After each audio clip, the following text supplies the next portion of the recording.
So today I learned that Snowrunt is a Pokemon, and I believe isn't that the pig boy? Or like, is that the one that has the jacket on? I think that's the one with the jacket, and it evolves into a male or female one, is it not? Also, the fax machine is down, so it's not like I can file this dissolvement paperwork. Diamond, you can't do that to your Pokemon. They're a baby. Time to perform property damage in my own house. Primo, who wins with that? Who wins? Because it's not you. It's got a little jacket. Yeah, that's the one that's cold and it shivers and it's sad. So hi everybody. I still don't have a transition, so we're just gonna boom transition. Hi, it's good to see everybody. I have Fate that is chilling in Discord. That's what that is. I just like totally told on her. Voice overlay, desktop audio, no, overlay. Yeah, there we go. Hello. How is everybody tonight? I hope that you guys are excited. This is going to be our first discussion on mental health, and we have picked imposter syndrome to be the first topic rather. And Fate had reached out to me and was specifically interested in this one. Hello, it's good to see you. I always forget that there's this like huge delay.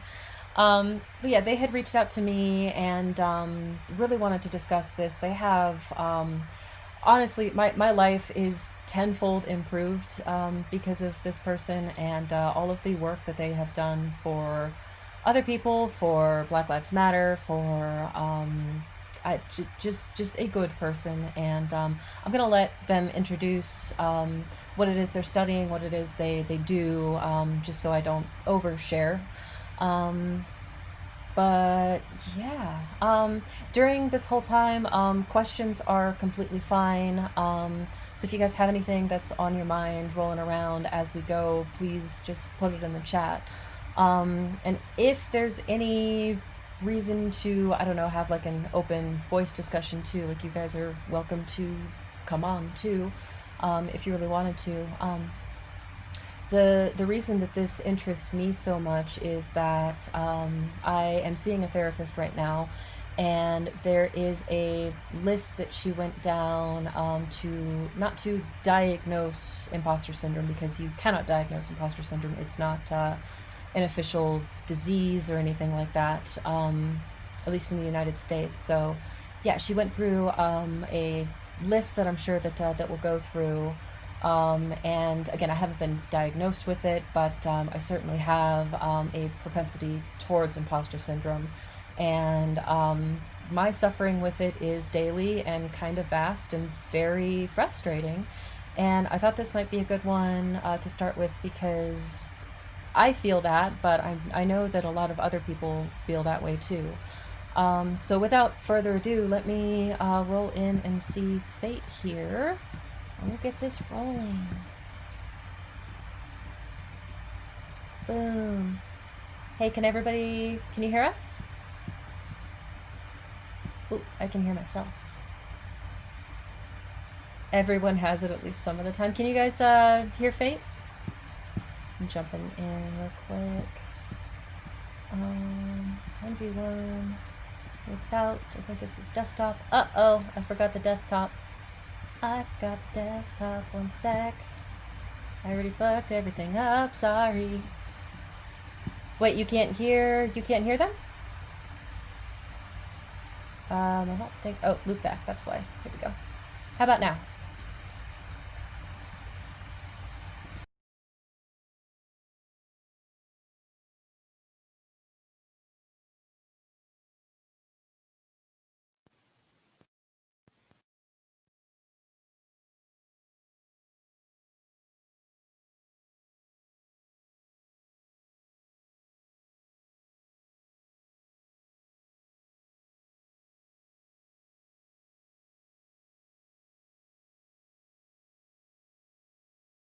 Uh-oh, okay, so I'm back.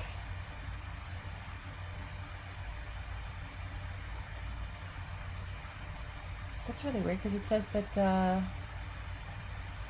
you want to talk one more time? Because I can hear you here. My Streamlabs also says that they can hear you, so I'm a little bit confused. Sorry. Still no fate. Oh my god. Okay. Uh-oh. Hold up. Editing. Discord. Maybe I need to add Discord voice. Hang on. That's probably it. Might be. Loop back. Loop back. Here we go. Test one more time. Testing. Can anyone hear me out there? Is there anybody out there? Testing. No, I forgot to put loopback audio in this. Can you guys hear it now? Yay! There, they can hear you. All right, let me roll into camera here. Sorry about that. Oh my god. It's easier for me if I can actually see you too. Otherwise, I get the feeling that you've talked about before, just talking to a blank screen. No, I do the same thing. It's really awkward. Totally get it. Okay, we're just gonna like clean this up really quick because this is like weird now. Hey, Prime, don't scold me. Don't scold me. He's gonna scold me. Okay, there we go. Oh, we're a little bit big now. Primo, don't scold me. He's gonna scold me.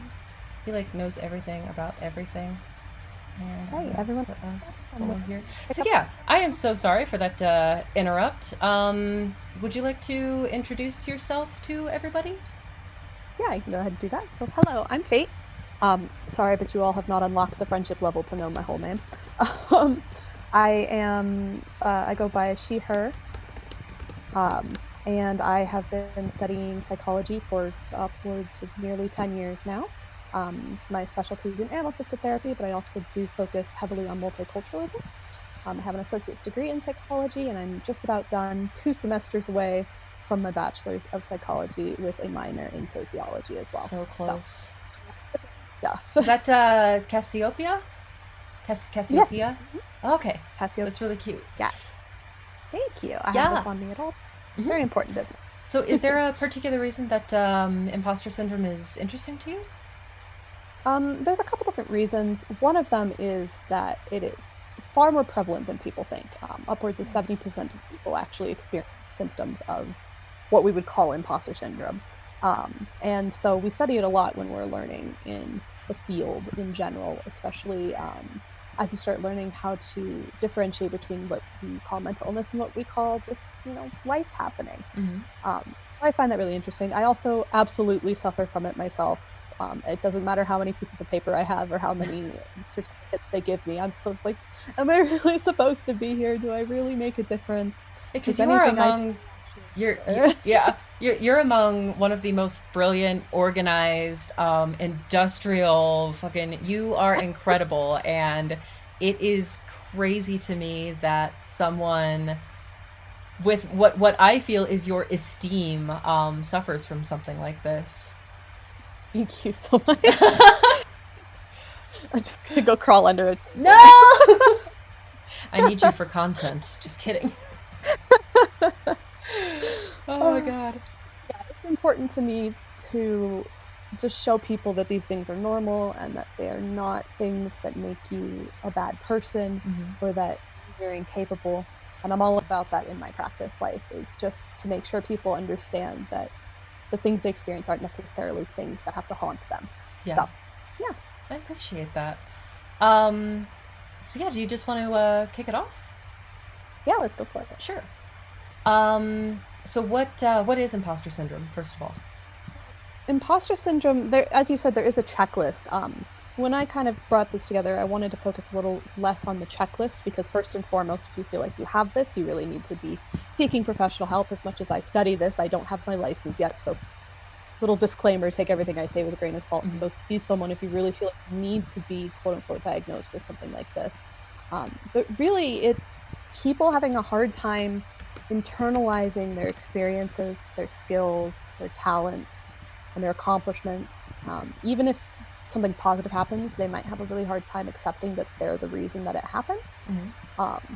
Happens a lot with viral artists, I've noticed, is that they'll have a piece that hits it really big, and they're like, oh, but it was just chance. Oh, but it was just the algorithm. It was just this. It was just that, and completely discount the fact that they had to create that in order to get where they are, because they have trouble letting that not just bounce off of them. Mm-hmm.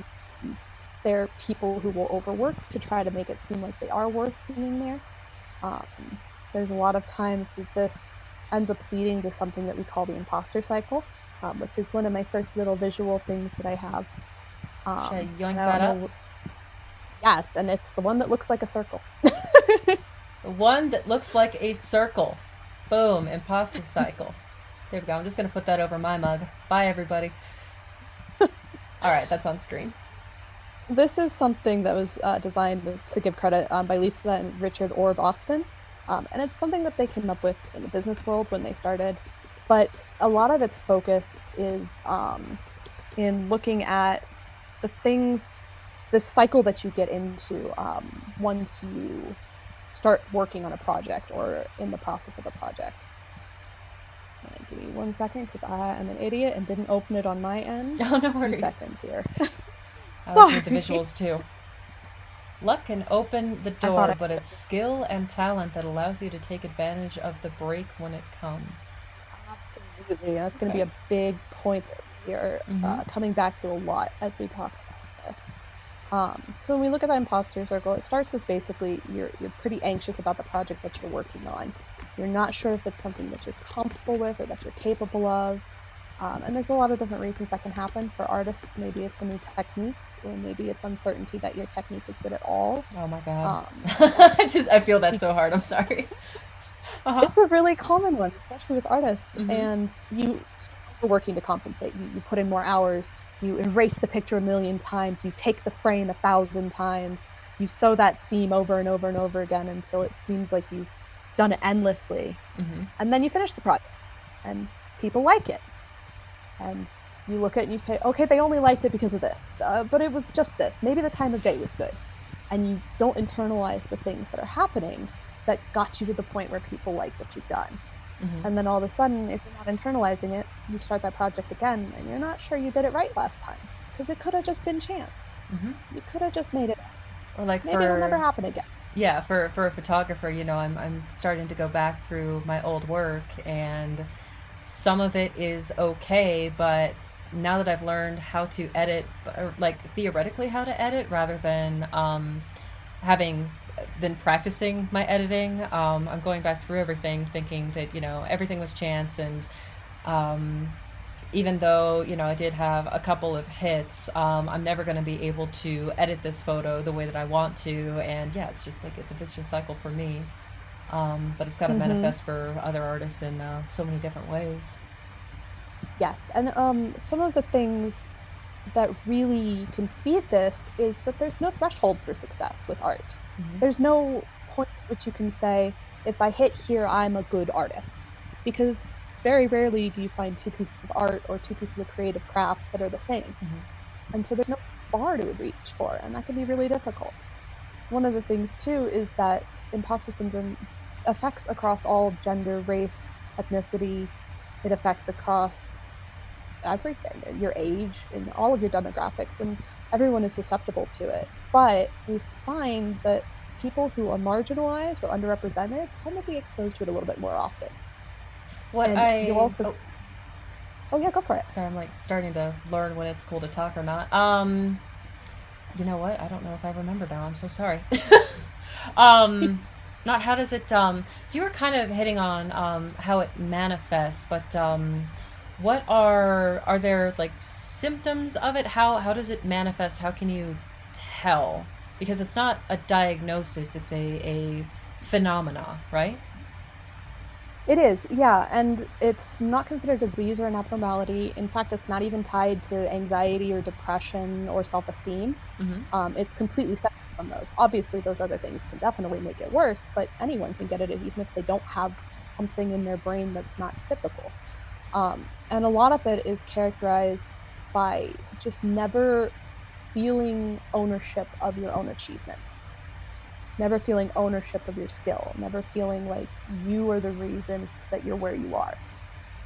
And in fact, not all, but a lot of people who experience this are very talented, are very skilled, have a lot of sets that make them fit in where they are, Mm-hmm. but they just don't have the ability to internalize that. You can't prove to yourself that you've earned those things and that those things are yours to have.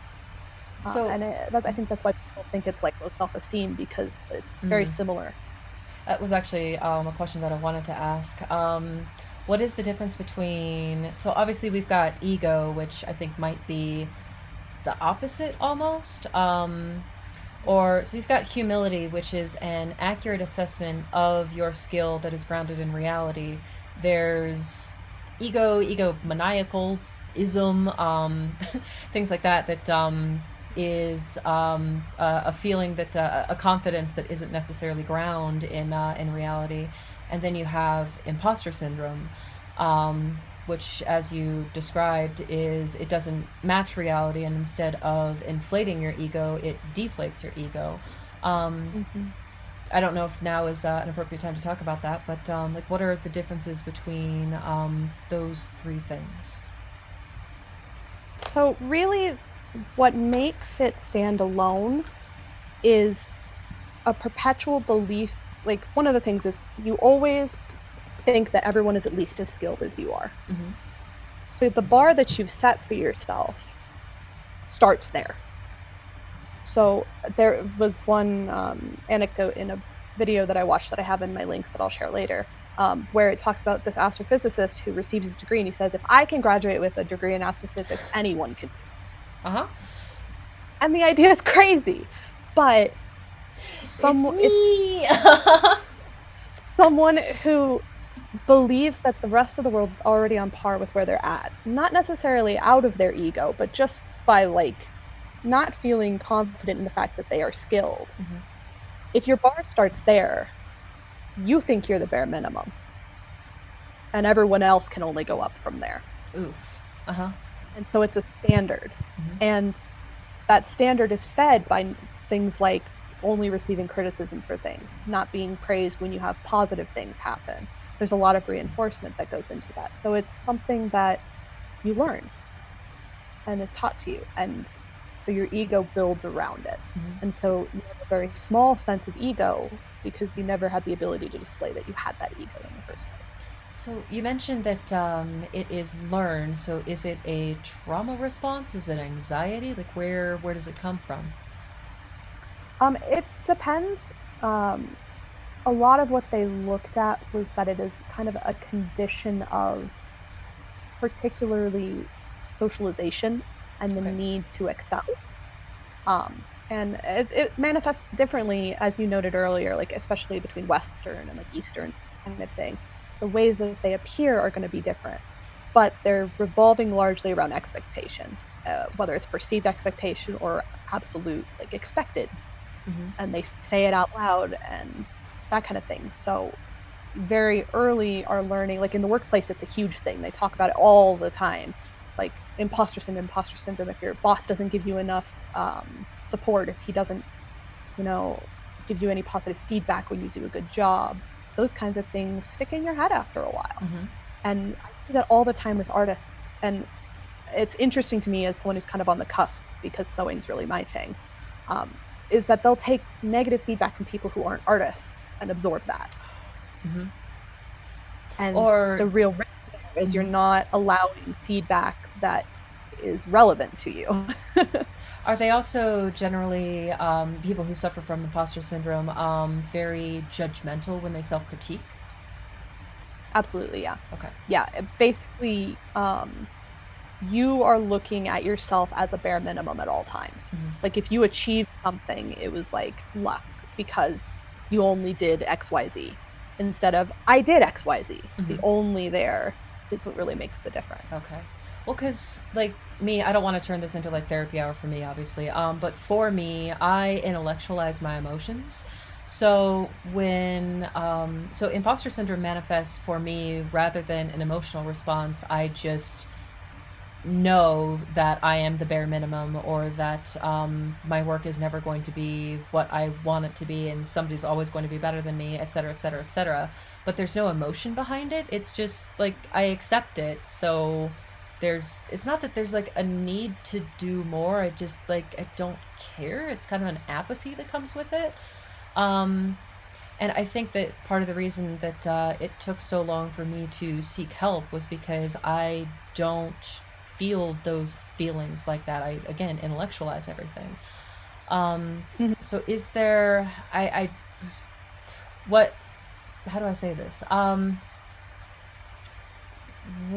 Part of what I want to do with this is to help people who also intellectualize realize that it's not always an outward emotional reaction, if that makes sense. Because it took me so long to seek help to seek therapy for myself. So I don't know. I'm kind of rambling a little bit. I'm sorry. Um, No, I definitely understand. mhm, And one of the things that you said that is really key to this is when you feel like you're an imposter, you're okay with settling for less because you feel like that's what you get. mhm, Like it really feels like you're lucky to get anything at all. mhm, And so one of the things that's really, I think, self-limiting for artists is I found my pocket of where I get people who like what I do, and I'll stay there because it's safe, because at least those people like me. I don't know why they like me, but they're here for me, so I might as well just stay here where I know I'm comfortable. okay. And that's really common because you don't there like you said, there's no emotion. It's in your mind a fact. Mhm, This is the best I'm going to get. This is where I'm at. okay. And that's one of the really hard things. The other area that I see it like so much is people who are undercharging for their work. Because I see so many times like, well, nobody would buy it if I charge what they charge with the big companies. Mhm, Or like if I do this commission at regular price, I won't get anybody who will pay me the full thing. The truth of it is, as we see with a lot of artists, if you do that, you will get people. But if you are stuck thinking you only deserve a $10 commission on a $45 project, you're only ever going to charge $10 mhm. We and have, you just get stuck. yeah, we have so many people who are creatives who even do their own research as far as like demand is concerned. So they'll continuously get jobs and they'll get some great job. I sent a message and just commissioned somebody to do some of my next emotes. And Mm, most people on Etsy seem to charge like 85 bucks for 3 sets of emojis. And this person is charging 65 with a rush job, and her work is incredible.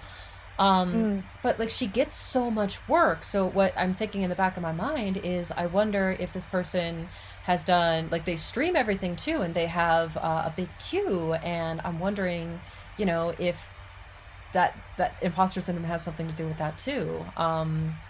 Just because and we have a couple of mutuals too whose work is nuts, but they suffer from this anxiety and they're overworked and underpaid, and I just want to shake them. Absolutely. Yeah. And the thing is, it's like Finger saying it's free if it's an enjoyable, well-paying pocket, though. Am I right? Like, No. there's a difference here. Hmm. You can do something, and like in my example, you could be making good money, and, Hmm. and that's good. But like what we're working on here with your creative project, with your Patreon and everything, the goal is not just to do good, it's to do great. Hmm. And it's to excel at what you do and be the most profitable, be the most inspiring, be the most that you can be. Yeah. So you can stay in your pocket, and that's good. But if you are suffering from imposter syndrome and you never want to leave that pocket because you're not good enough in your mind, Hmm. you will never be more than you are. And that's the difference And between. yeah, and is imposter syndrome, you think, especially prevalent in creatives?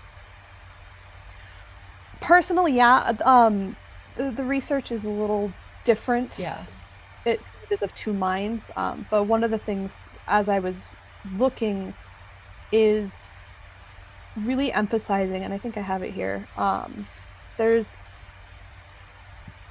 if there's no bar being set Hmm. and there's no perfect area to achieve a goal, how do you know when you've done good enough? How do you know when you're not doing good enough? Hmm. So if there's never any, like, you could say, I want to be as good as Michelangelo. Cool, that's a bar. that is concrete, that is determined, that is, here's an XYZ list of things you'll have to do to become close to the achievement level. Mm-hmm. But if you say, I want to be the best artist I can be, you have to set your bar. And a lot of people with imposter syndrome won't set a very high bar because they're afraid of what that bar might mean if it doesn't go well. Yeah, or any bar. I've seen a lot of people who are very apprehensive to committing to anything because they know that they're going to let themselves down. Absolutely, yeah. Because if you don't try it, you won't fail at it. Mm-hmm. There's never a I might fail at it. It's if I don't try it, I won't fail. Because the expectation is failure. Mm-hmm. Or at the very least, to be letting yourself down. Or the people around you. So what I've read about imposter syndrome is that, first of all, I'm so sorry. Did you have, like a structure that we needed to go through? Because I feel like I totally, like, bulldozed that if there was one. Notes about things that are interesting to note. Okay. And then I have a checklist of tips and tricks, but that's about it. Okay. Then I have read plenty of times in my research that imposter syndrome is constantly feeling like a fraud and feeling like you're going to be outed. And mine doesn't manifest like that. So I'm wondering if that's necessarily true, if that's like part of the diagnosis. Like what is it about being outed or feeling particularly like a fraud? Because maybe I'm just misunderstanding it. I would say, by and large, you will be surprised by how much that is true for people. And I'll talk to you offline if you want to know about yours, Sure. but I won't say it on that. But for a lot of people, you're fine. I also don't want to turn this into diagnose me hour, so yeah, go ahead. I think it's really important to note that there are a lot of imposters who don't realize when they're impostering. It's not really a good way to say it. Mm-hmm. When they are feeling like a fraud, it's not really a thought of like, I'm feeling like a fraud right now in like an outward, upfront, clear sense. It's just a sensation because of they this is the know wrong place. that. Yeah. Exactly. Mm-hmm. So outwardly, it's a lot easier to spot than it is on the inside, because to you, that's, as you said, just how life is.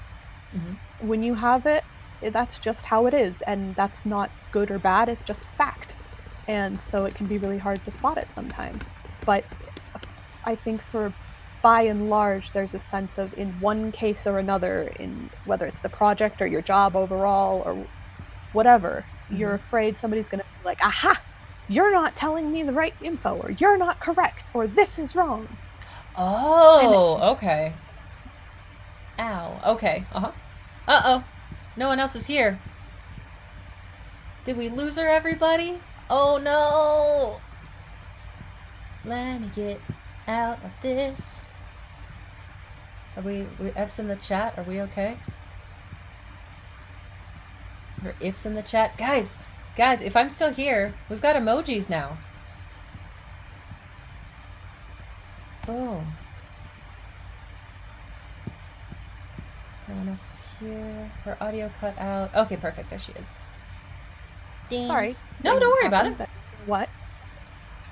No worries. That I wasn't touching the screen for a long time. So I've had enough technical difficulties. You are perfectly fine. Connection problem, blah, blah, blah. Listening with interest, but also just want to say hi. Hi, Captain. I'm glad that this is interesting for you guys. And like I said, questions are perfectly fine.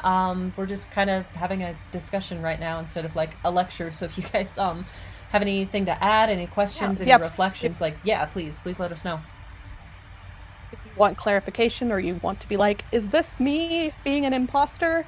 Go for it. Diagnose me. Just I'm not here to be your actual diagnosing professional. Yes, she's back. You two look like sisters almost. That's cute. I would like die if I was your sister and you could teach me all the K-pop things. Well, I can do that anyways. You're not a Twitch streamer until everything falls apart in public. That was my first stream, so officially, there we go. I think that's 30% of how you get over being afraid to Twitch stream, is just get it all out of the way. Yeah. Yeah, well, part of I think how my imposter syndrome manifests is that like I am fucking paralyzed by somebody thinking that I don't know everything about the thing that I'm brand new at. Especially because, I'm coming to this platform as somebody who is trying to project a credible source within my niche. So yeah, like everything going wrong, the first stream that I had was really good for me. But even so, like if something goes wrong, there's always that anxiety of holy shit, like everybody's gonna cancel me because my microphone wasn't working. And there's a reminder for that in the how to help section as well, because Oh, you're okay. very right. It's any little thing that happens is a Mhm. catastrophe in the mind of an imposter syndrome person. In person. Anyone who's experiencing that, any mistake is that much closer to being outed, to being Mhm. proven that you are a deceiver. And so it can be really catastrophizing to have even the little things go wrong. Captain has just asked, is performance anxiety related?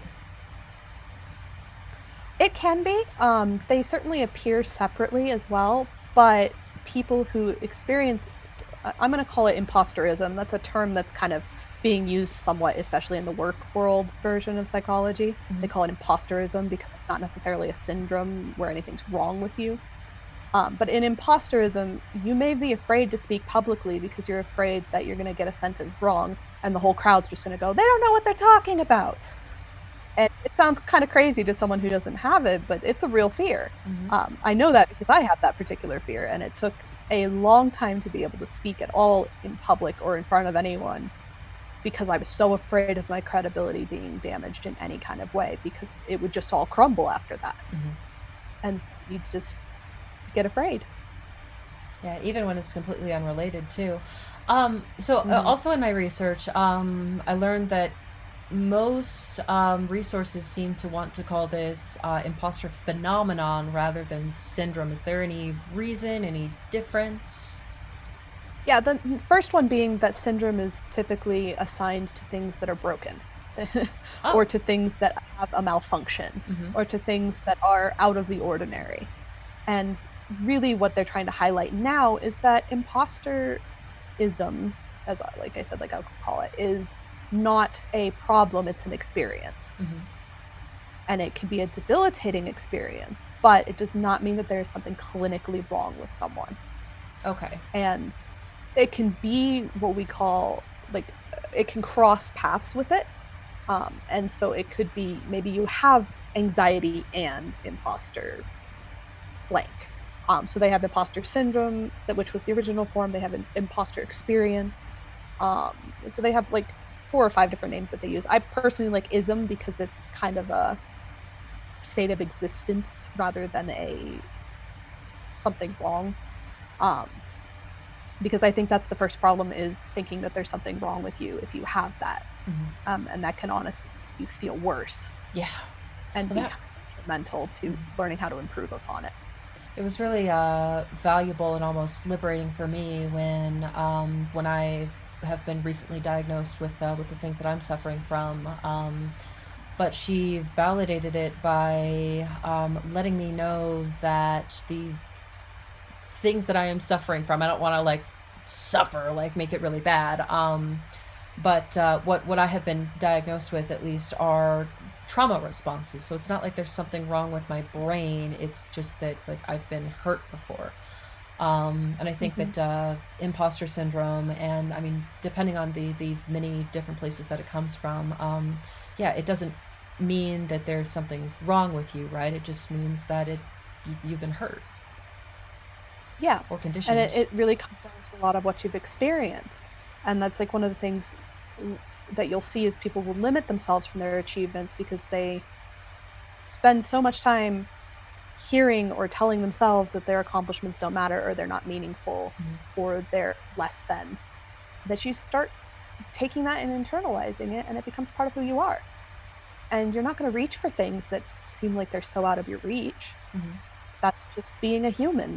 We don't want to reach so high that we know we're going to crash land.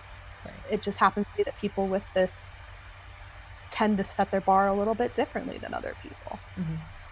That's really and what it is. and it's also fully external too, as far as the bar that we set, because yeah, we don't we don't / can't set our own bars. Speaking of setting bars, Finger said, I freed myself from imposter syndrome by thinking myself a follower instead of a leader, which fortunately is easy to do in my work. And like everything in my gut wants to push back on that because I encourage entrepreneurship. I want people to be free from the shackles of capitalism and blah, blah, blah. But at the same time, having that 9 to 5 and having just to hit sales or something like that. I'm not trying to simplify your work at all, Finger. But having somebody else set the bar felt better, but at the same time, I still had like that existential anxiety that I didn't want to work for anybody.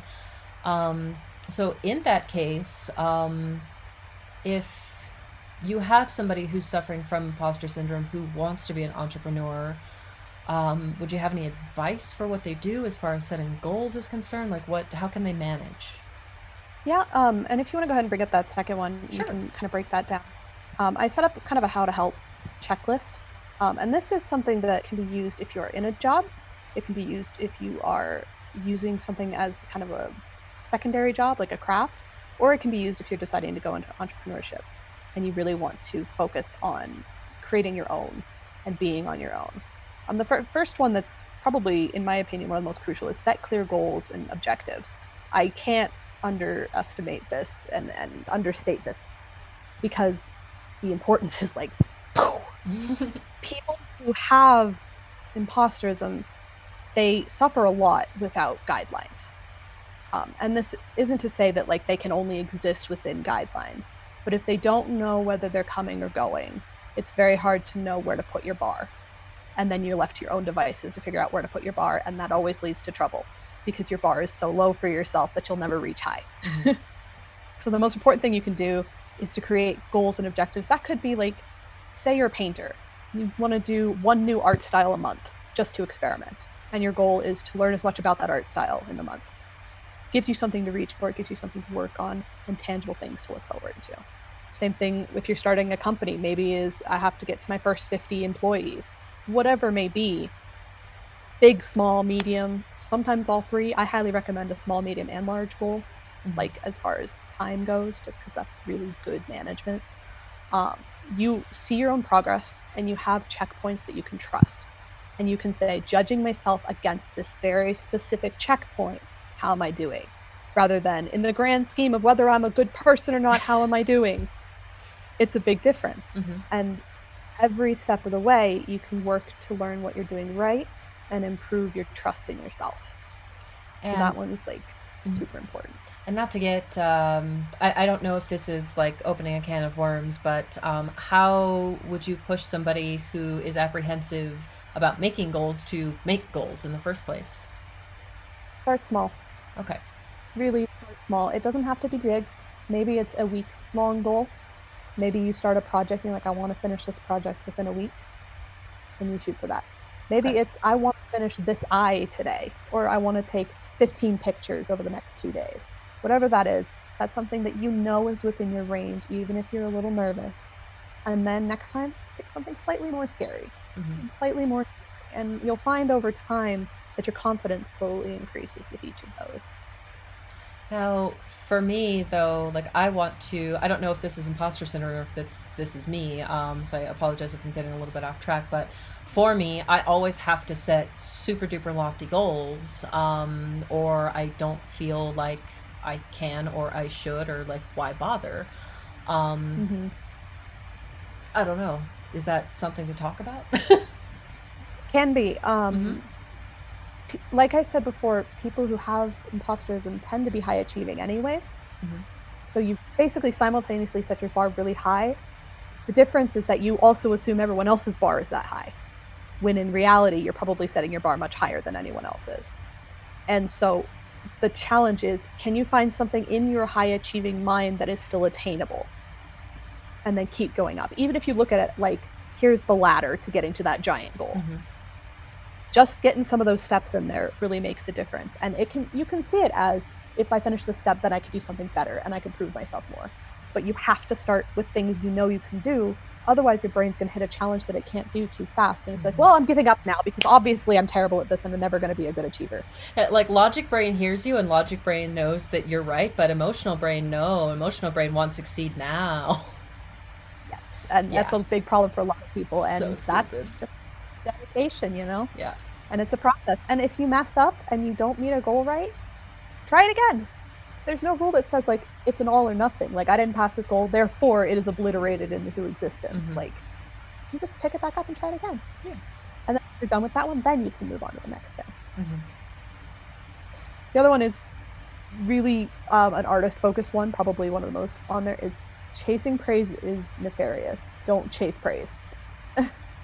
And this one's going to kind of cause a little bit of back and forth, I think, because a lot of artists value their work by the feedback that they receive from the public. In this case, though, don't make that your only goal, because you won't be good at your whole big picture if all you're doing is trying to chase clout and chase praise, because it changes all the time, especially in the art industry. I'm completely on board with that. But also because I feel, correct me if I'm wrong, that imposter syndrome is mostly externally motivated. That means that we are constantly chasing that high of praise. So is one way to mitigate that to get good at self-critique? Yeah. And the big thing is it's kind of a Trojan horse, because the perception is that the outward praise is what does it. But you're not absorbing any outward praise if you have imposterism. In fact, they could throw all the praise of you of the world and it wouldn't make a difference, because it's yourself and your inner dialogue. You're not good enough. So self-critique and healthy self-reflection is absolutely crucial in this. Somebody should clip that last part. That was such a good point. Yes. We're going to go into that with the last line too, because that's like definitely, in my opinion, these steps that I have here, you kind of have to do it all together, because otherwise you're kind of only finishing like part of the puzzle. But my beautiful phrasing here on my second point is, as far as praise goes, accept constructive criticism and feedback, but don't let them take away from the value of the work that you've created. You can do something that needs to be fixed and needs work, while also recognizing that it's still good work. And that's really hard for people with imposterism. Change is a journey. Improvement doesn't take away from your achievement, because you still created and you still made, and it was still good even if it needs work. And I think I see a lot of artists fall into that of like, well, I don't like this part of it, therefore the whole picture's ruined. And it doesn't have to be that way. You can still accept the value of the parts that you like and recognize that you want to do better next time. See, Prime, I'm about to call Primo out in chat if he's still here. Primo Prime has told me time and time again that because his Discord format is ugly or something like that, it means that his whole stream is just a facade, and his, like, oh my god, this guy is like skyrocketing as far as like follows are concerned. His engagement is like 10 out of 10. He produces such great content, but he's mad about his format, and that makes me mad at him. Yes, and that's exactly what's happening, is that the perception is this one piece ends the whole game, when in fact it's possible to do both. And I see Fred posting, yeah, sometimes getting praise can induce an internal reaction of you're just saying that to be nice. That's an imposterism thing too, for sure. Because you're taking that praise and going, yeah, but that's the key tenet of that is, yeah, but this happened or that happened or this reason. And that's really why self-reflection and self-analysis is so important, because if you don't believe it, it's pointless to say. It does wheedle people down over time, and it's important to give positive feedback all the time to people with that. But you have to recognize that you saying you did really great isn't going to change this person's mind overnight. Now, for somebody who intellectualizes, whenever my imposter syndrome is manifesting, I tend to think that I am just critiquing myself and being like, not being negative towards myself, not making a judgment call of negativity. Um, but I think that I am doing that because I'm still not recognizing the good that I have done. Hmm. So is that like a delicate balance? I think that self critique is an art in and of itself. But yeah, what are your thoughts on that? Yeah, it's absolutely a balancing act because you want to be realistic and you want to be willing to accept those criticisms and understand their importance. But at the same time, I think it's kind of funny, they tell you in grade school, make a list of the pros and cons, and then whichever list is bigger is the one that's right. First of all, I think that's baloney because like if you do that in the spur of the moment, it's very hard to know which is which. Yeah. But the principle of making sure that you don't just focus on one or the other. It is a balance of here's what I did well Hmm. and I'd wish to continue, and here's what I don't like that I don't wish to continue or that I wish to change. And acknowledging both of those with equal weight is really the important part. Hmm. Because we're not black and white creatures. We can have good and bad in the same breath. We see it all the time. It's And just also a matter of transitional training your brain to phases. also recognize you can do both. Hmm. And that growth is in and of itself like a transitional phase too. So like not everything that you're going to produce immediately is going to be perfect, and that can be really hard to accept, I think. Yes, and it takes practice. It's not something you like. One of my favorite speakers when I was researching this says a lot of people want to walk into sessions about this stuff with and then leave without. Hmm. They need to be cured by the time they're done following the steps, and that's that. But it doesn't work like that. It's a process, especially because a lot of people, it's built up over their whole lives. And so it's going to take some dismantling. Hmm. Does Just like imposter syndrome patriarchy, we have to dismantle over time. Yeah, sorry. Does imposterism, rather, I'm sorry, I'm going to stop using syndrome. Does imposterism have anything to do with, or is it related to instant gratification? um, I can't say either way myself Mm-hmm. because I haven't looked at the relationship between the two, but it wouldn't surprise me. Okay. Uh, But the way that I see it might surprise you because I think instant gratification is not a good thing in these circumstances. Because if you have an inability to absorb positivity and it's just thrown at you, it minimalizes it. Mm-hmm. There, there's a part of the brain, I think, with it, from my own experience, that you feel like you have to earn the praise. So if the people are just chucking it at you, you run into what we were talking about earlier, where it kind of is like, they're just saying that to be nice. Yeah. Or this achievement just happened because of luck and that kind of thing. Mm-hmm. Again, going back to viral images, because I am on the interwebs so much these days, that I see so many artists who they get that, like they hit it, and suddenly overnight they have 150,000 likes on a picture, and everyone's like, "Oh, you finally did it! You hit it big! You hit it big!" But to them, they're like, "Nah, that happened too fast. That wasn't me." Mm-mm. Yeah, when it should be capitalize on it, continue to grow instead of, yeah, dismissing it. Drives me So I nuts. think Mm-hmm. there's a level of feeling like you have to have earned it, Yeah, absolutely. but it has to come from within, to be honest, because if you don't believe it, no one will. I'll let you get back to your list. Yes. So the other one is for entrepreneurs specifically, since that was kind of the context we started with. Creating a healthy work-home boundary is like the really crucial to starting your own business or working from home, especially nowadays.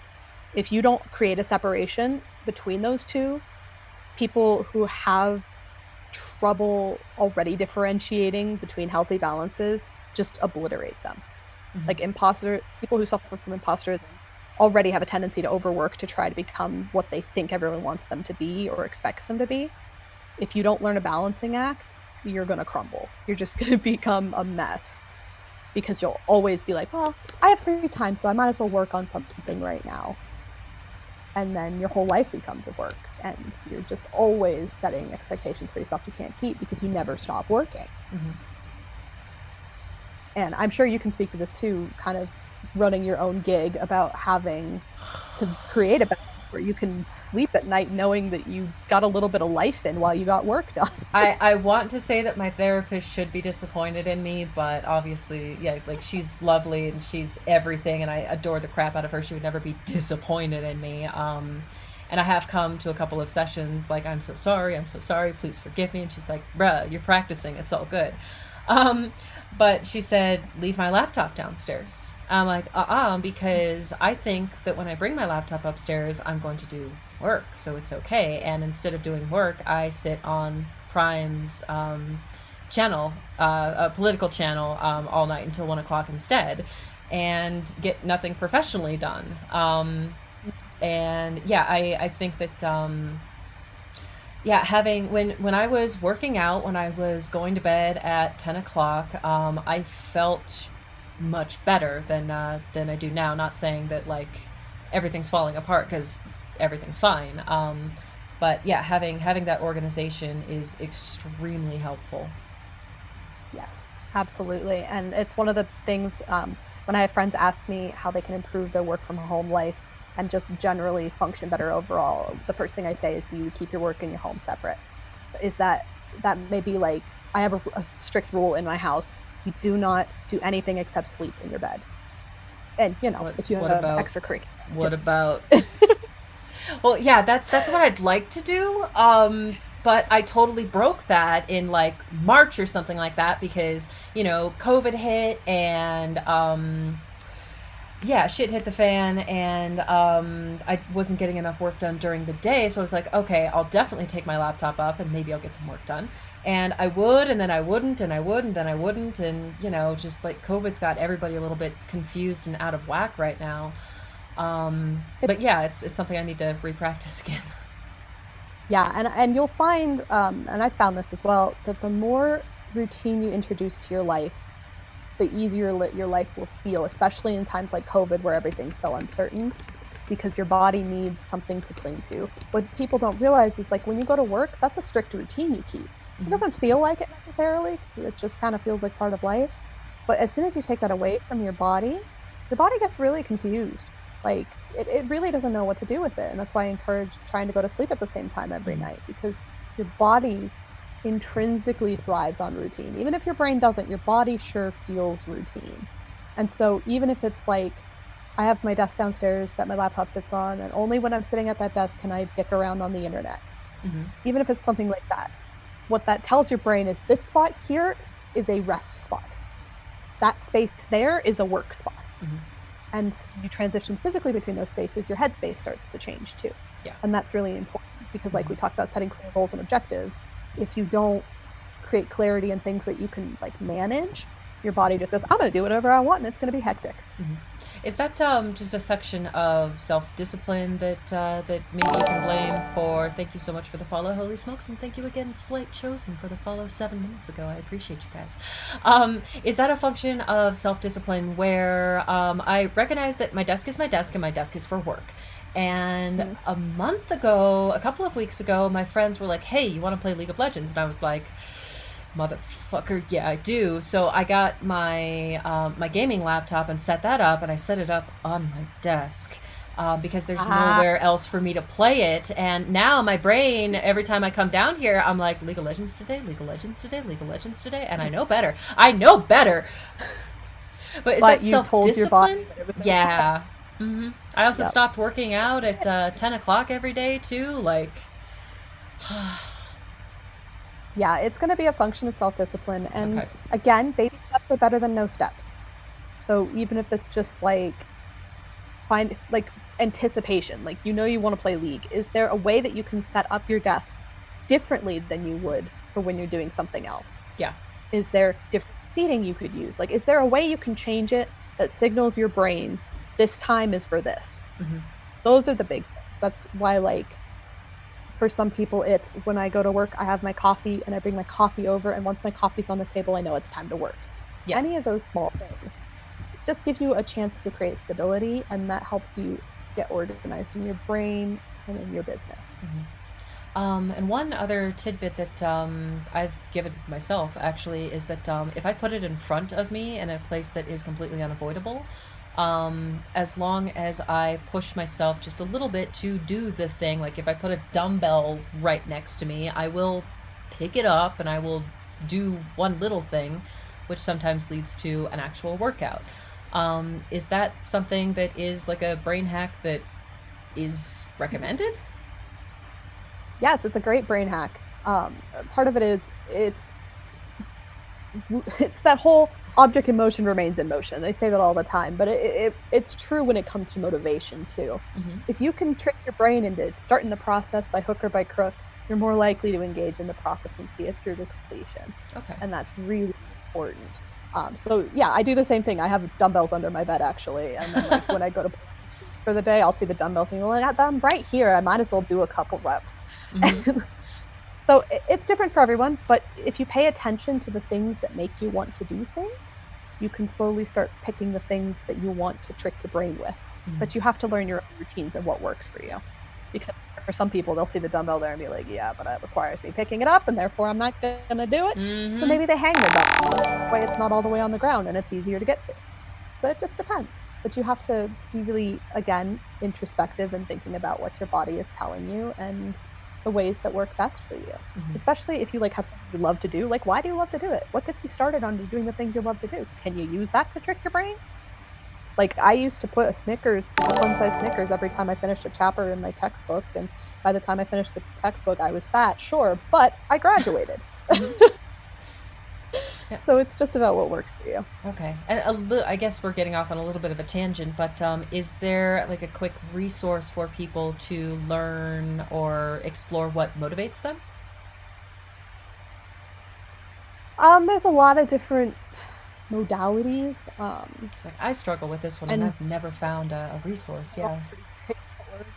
Um, I'll have to look a little bit, but I can go ahead and do some investigating and throw it in the Discord channel, Okay. the mental health channel, because I want to make sure that I'm sending good sources rather than just off the top of my head.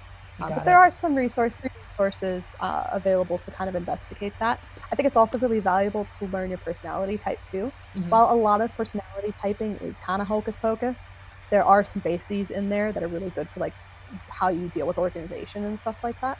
I wouldn't necessarily use them for how to communicate with people, but they're good for knowing like what your personality quirks are and what your routine quirks are. Okay.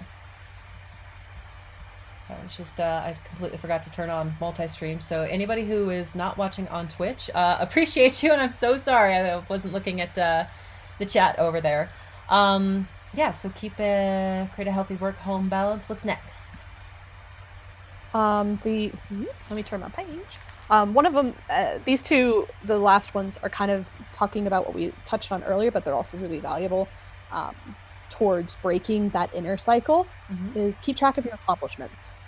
It's really easy to overlook what your contributions are to projects. It's really easy to not recognize the value of the things you contributed and that led to the success that you had or to the failure that you had, but learned something from. So it is incredibly valuable. I've got a spreadsheet of my accomplishments, but because I don't want to track them, because I'm not a bazillionaire in any of these, I just didn't use it at all. Yeah, it doesn't come naturally, to be Mm-hmm. honest with you. I know very few people who are comfortable writing down their accomplishments and tracking them. But it's incredibly important for somebody who suffers and just, I don't know. I think it's worth the challenge, Mm-hmm. honestly. I think it's a Because good. if you are an imposterist, so to speak, Mm-hmm. you already don't trust your own judgment. So if you don't write it down and you just let your brain tell it to you, your brain's going to give you a kick in the pants, and it's not going to be the good kind. Yeah. There's It's also very hard to lose objectivity when you're putting it out onto paper, because a lot of people are more conscious about what they put onto paper and want to put accuracy on the paper. Maybe your accuracy sucks and you do feel really crappy, but you're being more honest than if you just let your brain ramble. And is there, so we were just talking about like reminders and things like that, and I'm just gonna like peek. Here we go. Hi guys.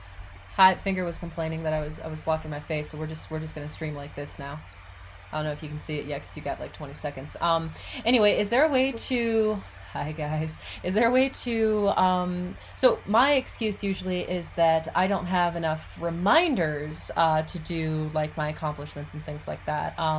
So again, like, how can you tell if it's imposter syndrome or if it's just discipline? As far as just tracking your accomplishments goes? Yeah, tracking your accomplishments, making sure that you are creating a healthy work environment, or I'm sorry, differentiation between home and work, setting goals and things like that. Like, am I lazy, or do I have imposter syndrome? Well, the first one and the third one are largely going to be useful in any space management or business management or personal space management. Those are just Mm-hmm. going to be kind of generic. Things that if you want to have a healthy mental state, they're really important too. They are valuable to imposter syndrome. I keep calling it that too. I do too. It's okay. We'll both practice. But it is not exclusive. Mm-hmm. And neither are the others, but they're more relevant because they are looking at things that are going to suck to analyze. You're going to be able to tell very quickly whether it's being lazy or if it's imposterism, just because you're going to feel awful at first. Like Mm-hmm. tracking your accomplishments with imposterism at first feels horrible because in the beginning, you're not going to be able to tell when you've done good. You're going to be like, well, this happened, but this happened and this, and you're going to notice your list is a lot of coincidences and luck Excuse me. and chance and not Mm-hmm. a lot of your own horn. As you get used to it and you push yourself to really try to think about those things, you'll improve and you'll notice more positive outlooks. If you're just being lazy, you'll put it down, but it probably won't be very detailed and it probably will seem pretty random because you're not putting too much thought into it. Okay. But people who have imposterism are going to think about it and they're going to overthink about it. And they're going to spend some time thinking, did I do this right? Or am I being an imposter about filling out my accomplishments? So there's a distinct feeling that's going Yep. to happen with Mm-hmm. it. And that's how you know you need it, because if you're afraid to put it on paper, of course you're afraid to say it to yourself too. Mm-hmm. So I guess that segues into paying attention to your thoughts, huh? Yep. And the first foremost thing, it's okay not to be an expert in everything. It's okay not to be an expert in your craft. That's kind of the point, is that you want to improve yourself and do better. But your bar is telling you, I have to be the best there is. I have to be the best at this. I have to be the expert. If I'm not the expert, I'm not good enough. But I'm not the expert, so I'm not good enough. Mm-hmm. It's like this whole nefarious, like snowball going down a mountain kind of situation. And so it's really important to know that a lot of people who experience it are very competent and skilled, but not everyone is, and they're not all always skilled and competent. Like maybe like I'm really good in psychology. My imposterization thinks that I am lying, but I am good at psychology. But I'm terrible at biology, which take that for what you will.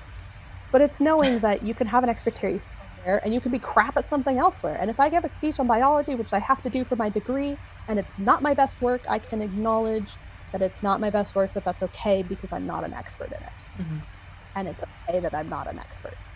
So that's a distinction that you have to start reminding yourself of, is that it's okay that I'm not perfect at this. It's okay that I don't have the answer. It's okay if someone says that you didn't do that right. And it sucks, and it goes along with all these. You're not going to be able to right out the gate be like, yeah, it's okay that I feel like I did the worst job ever and nobody's going to say anything to me. It just doesn't work that quick. Mm-hmm. See, But emotional brain again like hates this because I need to be an expert immediately at everything. Yeah. And one of the experts that I was listening to had a really good point. She says you take it from being an imposter life to an imposter moment. Mm-hmm. And you Ooh. break it down to what you're feeling in that moment, Mm-hmm. and break down why you're feeling it. Why do you feel incompetent? And is the reason you feel incompetent because you're incompetent? Sometimes the answer will be, yeah, you are incompetent and you have to work on being okay with that. But a lot of times it's going to be, actually, you know what? I am competent, but maybe my stream broke down, or my professor didn't give me the right equipment and I can't finish, or my camera isn't the right camera for what I want to do. And that's why it came out bad. And that's why I didn't like it. So when you learn to talk to yourself honestly about, like, here's why I hate it. Well, let's talk about that. What makes you hate it? And when you start breaking that down, you might discover that maybe it's not so much about you, it's about the world around you. Mm-hmm. And that it's okay. And you mentioned something that triggered a thought, but I don't really know how to formulate it. So give me a second. I apologize if this is messy. I heard that millennial children, because they were brought up in an environment that encouraged everybody to win, and if you had fun, you won, etc. And a lot of us were praised, and like we were told, you're like child geniuses and stuff like that. And then we grow up and we realize, shit, no, I'm not. Um, and just recognizing that, that's an environment that a lot of us come from. Is Does that directly relate? Could it? Yeah, I think whether they're directly correlated is up for debate, but uh, anecdotally, I think there's a lot to suggest that they could be related. Mm-hmm. Um, there's a real problem that I am sure so many of our creatives in chat can relate to, of being told that you're a savant at something, or that you are brilliant, or that even if it's like you should be in all AP classes in school, um, because for a lot of creative types that seems to be a relatable experience. And it creates an unhealthy balance, because as you learn once you hit the real world, excelling in school is very different from excelling in the real world. Mm-hmm. And that's okay. Like, that's allowed. And in fact, normal. But when you're raised your whole life with the expectation that you can excel at everything you do, it leads to a very unhealthy perception of yourself. And that can most certainly affect what it feels like to. Everyone says I'm a genius, but I don't feel like a genius at all. Mm-hmm. And in those cases, you might very well find that you aren't the genius everyone told you you were. But that's okay, because like geniuses are one in a million. It's like, for example, one of the craziest things to me that I learned over the course of this, both Maya Angelou and Einstein both had imposterism. Maya Angelou wrote 11 books and still said she feared that she would wake up one day and the whole world would realize their mistake. Mm-hmm. And Einstein said that he didn't think anyone should have put as much weight into his words as they did. Like, geniuses Wow. of our time in their own Wow. ways, Uh-huh. but they never felt like they were enough. Mm-hmm. So whether you are a genius or not, it's a very common feeling. Mm-hmm. And imposterism attacks everyone. And part of it is learning to be thrilled with your successes and also okay with the failures. And is how to help, are we good with the graphic? Just wanted to make sure I'm not taking it down before we're finished talking about pay attention to your thoughts specifically. I'll put things in the Discord as well. Okay. The other thing too, and I'll continue talking about them, but we don't need to have them on the screen to do Sure. it, is labeling your feelings and your anxieties when you have them. Write them down. Even if you don't want to do anything with them while you're in the moment, write them down so you can talk about them later and work on them. And talk about them with people that you trust and respect and that have earned a place in your life that you trust their opinions. Because they'll give you perspective, both positive and negative, about what you're doing right and wrong. And if you trust their opinions, you'll be able to trust them as impartial observers who can give you opinions. And I think that's really important too, is because you can't trust yourself sometimes, especially if you have imposterism and you're always down on yourself. It's very hard to trust your opinions as a reality. Mm-hmm. So I think it's very valuable to have people that you can trust, to, even if it's like, can I show you my painting and get your thoughts on it? Or like, what do you think of this cosplay or whatever? Just to have someone who can give you unaffected feedback that isn't touched by that sense of being an imposter. Mm-hmm. And then try to work through feeling things. Mm-hmm.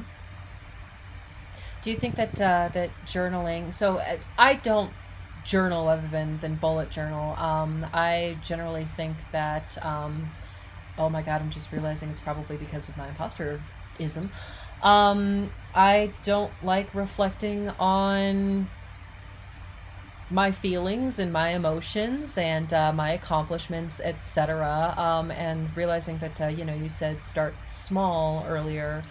But I feel like if I were to sit down and write my accomplishments versus, I don't even feel like I would judge myself and write down things that I was bad at. But how do you start small when your brain is full of this anxiety?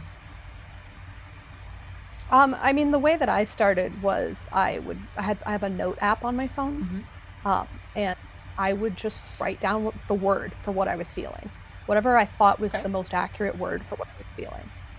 And then I'd leave it, and that'd be it. And then the next time I had a bad feeling, I'd write that feeling down, and I'd leave it. And as someone who likes spreadsheets, I'm sure you will appreciate, after a Yes. certain point, you begin to see some patterns. Mm-hmm. And you begin to kind of notice some rhythms to your emotions and the things that are happening. And once you're comfortable doing that, maybe you move on to the next thing, which is adding a timestamp. Because I'll Mm-hmm. put like a date. And then once I have the date, I'll put the emotion. Then the next time, maybe I put the emotion and what I was doing when I was feeling that emotion. Journaling isn't something I am particularly good. I started them and then I never finished them. Mm-hmm. But if I I'm do the just same thing. building a data sheet, I Mm-hmm. find it's much easier for me. And you just add a little bit of information every time. And once you get comfortable with and like routine with adding that kind of information, then you add another kind of information, and eventually you build yourself up to having an honest discussion about what those emotions are doing to you. Mm-hmm. Yeah, Joe mentioned post-it notes, and post-it notes is actually what I have started doing. They are chaotic and terrifying, and just like I don't know, a bunch of loose post-it notes. But like week to week, they were very very helpful. I probably need to put them in a journal and like organize them. But post-it notes, like I said before, post-it notes have been helpful because, like I said before, if I just put something in my path, I will notice it, and that has taught me, or rather, like reminded me day to day that like it's okay. It's like as Yeah, simply as and I can put it. It's okay. if you're more comfortable with like I know you like spreadsheets, maybe make a spreadsheet rather than doing a journal. Like there's no rule that says it has to be a journal. Mm-hmm. It just has to be somewhere where you can compile your thoughts. If that's like the notes section of Facebook, which nobody uses anymore, maybe it's that. Yeah. Maybe you get a like WordPress that you just privatize. Whatever your medium is. Mm-hmm. I mean, we're creatives. Be creative. What about, so even if it's private and nobody in the entire universe is ever going to see the thing that, this journal that we're talking about, it still has to be immaculate and perfect and laid out and like fucking stunning, or I'm not going to write in it. Why?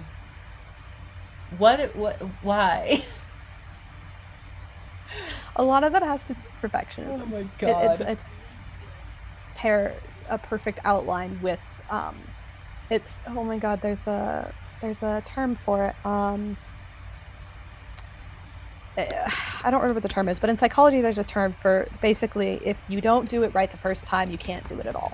Mm-hmm. And that the thought Yeah. is you have to do it right or you can't do it at all. Mm-hmm. And again, one of the ways that we treat that quote unquote is to start with small steps.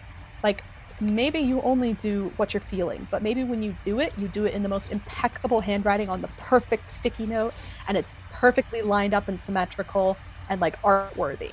Mm-hmm. Cool, you did it. It doesn't have to be the whole freaking journal yet. Start with one. Because what you'll find is while it might still be anxiety inducing, it's a far lesser scale than if the whole journal, because then you're setting step of That's a good point. expectation of like, well, if this sticky note's good, but this one's not, then this one's bad.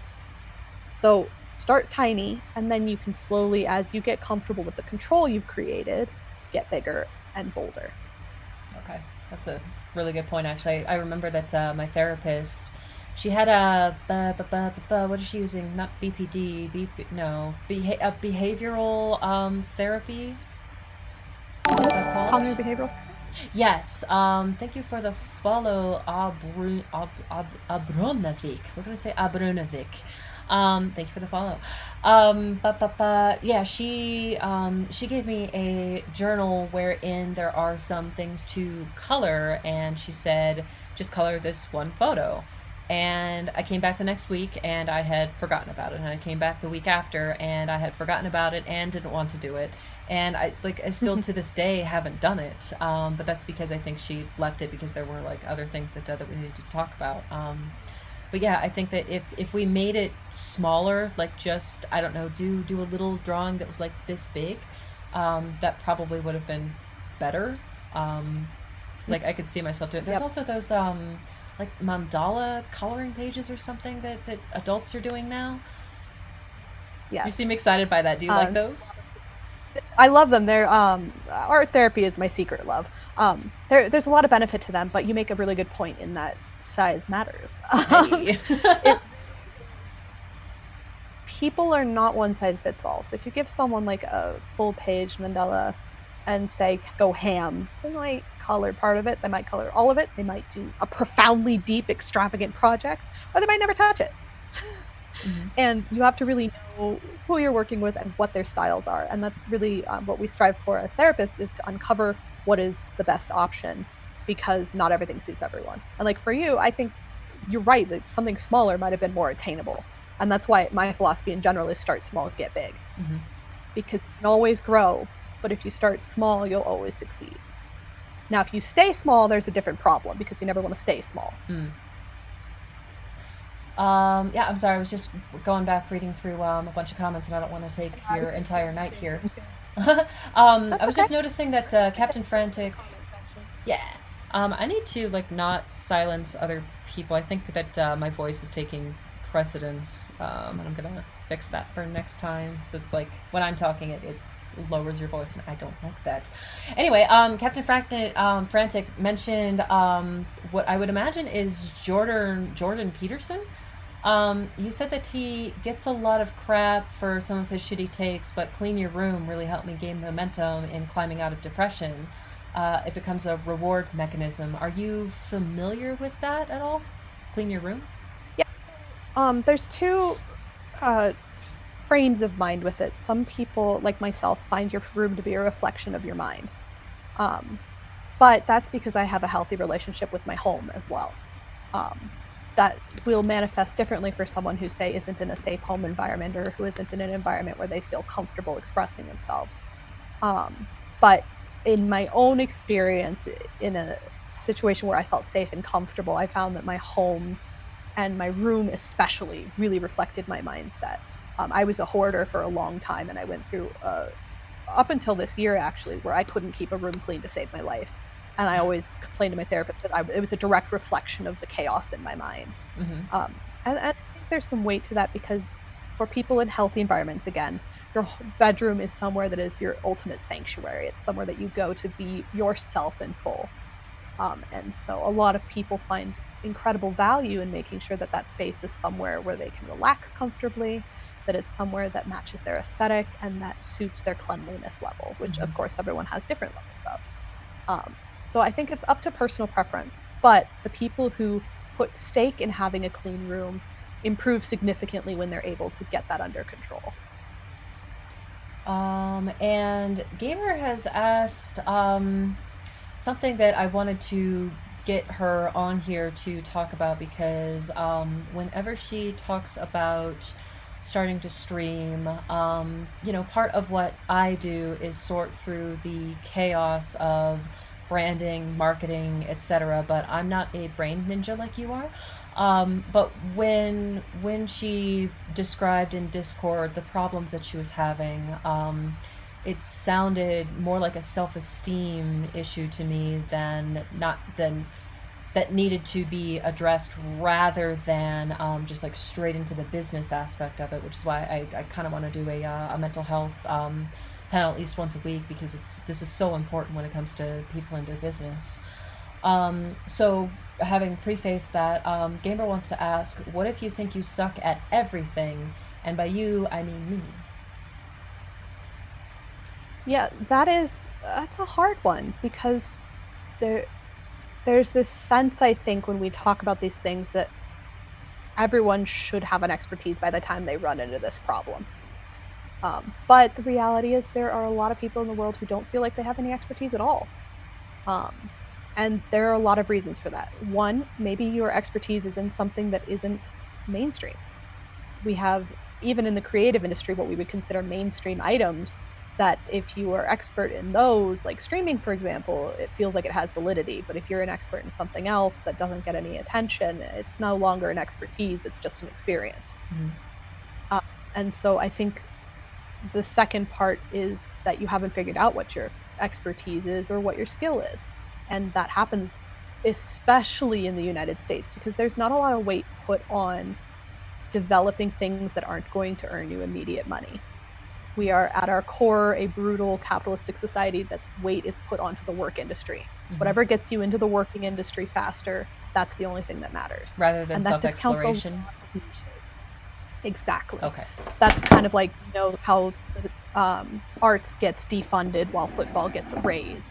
That kind of philosophy is a sense of any achievement that doesn't fit into this nice box we've created of consumerism is no longer worth exploring, and therefore, if you're not great at those things, you're just not good at anything.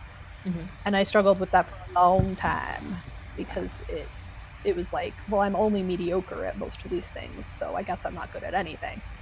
And I think the most important thing is to go through, especially that accomplishments list, go through and look at the things that have made you proud in your life. What have you done that, even if it's like a really cool selfie that you took? Like sometimes my self-esteem boost is I liked how I took this selfie. It doesn't have to be deep. It just has to be meaningful to you. And I want you to really sit down and think about why that mattered. What was it about it that you liked? What gave you that good feeling? What were you feeling when you did that thing? And as you continue to do that and you explore the things that you felt you achieved when you were doing, you're going to discover, I believe, I cannot guarantee, but it's pretty secure. You will discover there's a thread in the things that you like. When you discover the things that you like, you can start to explore what you know about them. When you start to explore what you know, you begin to understand that you do understand that industry. And whatever it is, you're starting to find your niche. I promise you, more than anything, the opinion that you're not good at anything is a product of how you were raised, not of your actual skill level. I'm gonna cry. I'm gonna clip that after. Thank you so much for your thoughts. My God, I love you. So I'm white. You're white, right? I'm Latina, actually. You're Latina. Excuse me. Okay. Oh my God, I'm so sorry. I just did a faux pas. But Prime. So. Okay. Yeah, but still, like I'm really sensitive about white passing, but still assuming that anybody is white. You call yourself. You learned from it.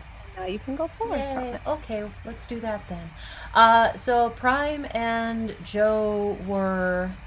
Well, Joe was talking about his experience with, I don't know what the preface was. I'm sorry I didn't catch it, Joe. But if it's important to context, or if context is important, please let me know. But he says that one of my professors said that, I don't know what the that is, said that to me, and I told him dead in the face, it's because I hate school. He said, "You're so good, why are your grades so bad?" He would go to class every day if attendance was optional. We were talking about savants. Oh, okay. And people called me a genius, but I always thought that it was an overstatement. So, what I suppose I want to ask is, because of God, I don't even know how to ask this because it's such a big question. Do you think that minorities would suffer more from imposter syndrome because they have been so discriminated against? Yes, that is actually one of the groups. When I mentioned earlier, I want to make sure I get the phrasing right. Hold on here. Yeah, me too. It talks about in one of these presentations, underrepresented and disadvantaged groups are particularly susceptible to this. Okay. And part of the reason for that, in minority groups in particular, particularly those who are not white passing, but who are clearly identifiable by their racial or ethnic category due to physical markers, those individuals are going to have more troubles more often because, and this kind of branches into sociology a little bit, so I'll leave off a lot of like the professional terminology because I want to be approachable here. Basically, you become, to yourself and occasionally to others, particularly outsiders, representative of race or ethnicity. Whether it's intended or not, especially if you live, for example, in a white predominant neighborhood or you go to a school that's white predominant, you become the vision they have of your minority group. And there's a lot of pressure there already, whether you're a genius or not. But your intelligence level begins to feel like it represents an entire community. And the stress level that comes from that manifests both emotionally and physically in minority populations. And it can be really heavy.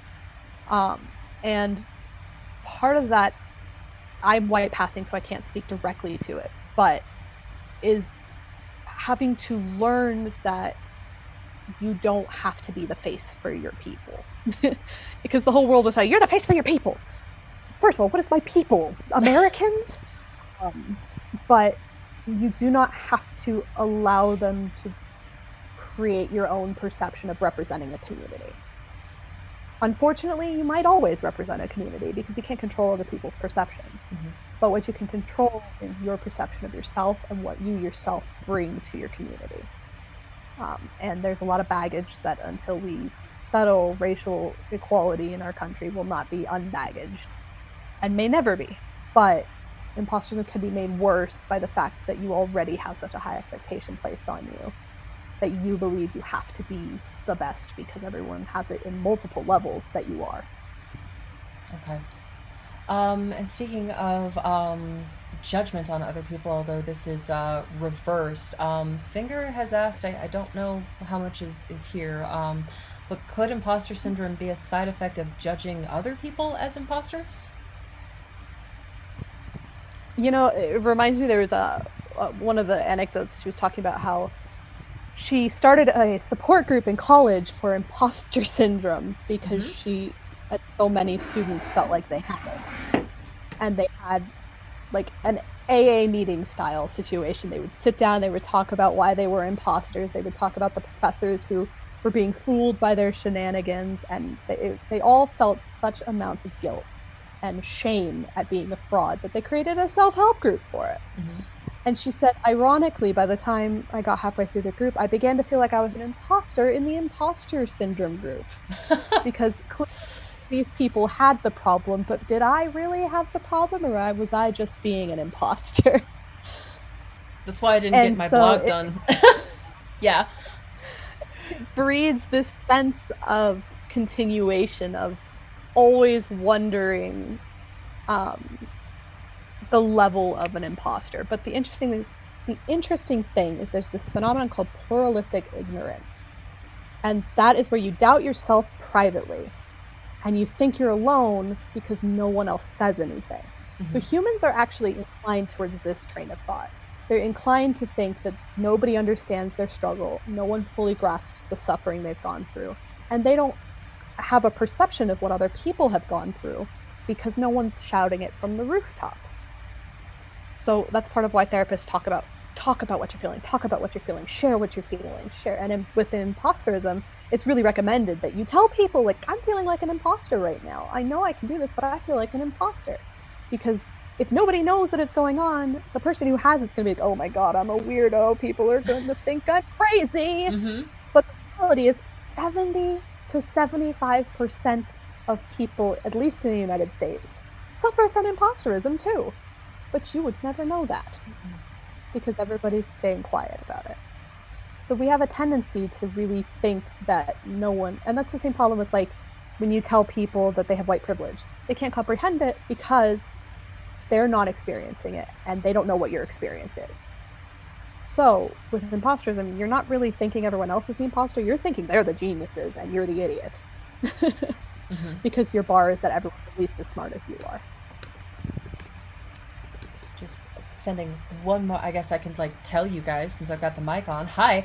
So yeah, I'd again don't want to, like, keep you, I don't want to keep you all night. So yeah, if there's any more questions, okay. If there's any more questions, sorry? Oh, said I think I have some here because I have mine a little bit faster, I think, than yours. So Finger, for starters, white passing, you said white passing ? White passing just means that in a situation where you're surrounded by people who identify as white, you could pass as one of them, quote unquote. Not that there's a them and us situation, but for example, I have really pale skin and my natural hair color is just kind of mousy brown, so I could pass in a situation that allowed white privilege to exist because I look white. And that means that I can't understand, for example, what my dad goes through because he's darker than I am, because he's treated differently based on the color of his skin, whereas my skin tone protects me from the same stigmas that he goes through. Racial categorization is weird. Oh, Joe's in the chat and he's got an example for us. Joe, I love you. I have thoughts on the Yeah, term white passing. Mm-hmm. yeah, that's where I'm at. Okay.